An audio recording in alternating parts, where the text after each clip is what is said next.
Той обича джаз и червено вино. Чете с удоволствие Богомил Райнов, а любимият му филм е "Зеленият път".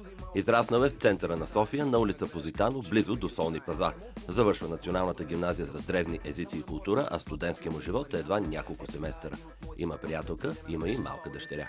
Ицо Хазарт е един от създателите на Абсурд, а хитовете на бандата, сред които "Нон-стоп", "Втора цетка", "Три в едно", се пеят както от 7-годишните, така и от тези на 77. Давам съгласие, защото мисля, че тази схема класическата, която е в България, да еди кой си на еди колко си години, болен от еди какво си, се нуждае от скъпа операция и дадена една банкова сметка, не върши много добра работа. Сметнал съм, че ако хората, които са били на участие на Абсурд в последната година, ако всеки от тях пусне по един СМС, само по един, ще съберат някъде около 50 000 лева.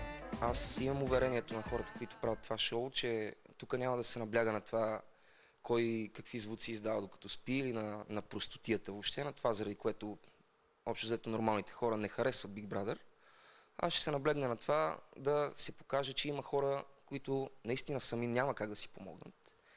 И че ако ние като някакви известни хора има начин да им помогнем с пари, то това е той. А ако ние не можем да събереме една добра сума, значи ние изобщо няма какво да правим в публичното пространство.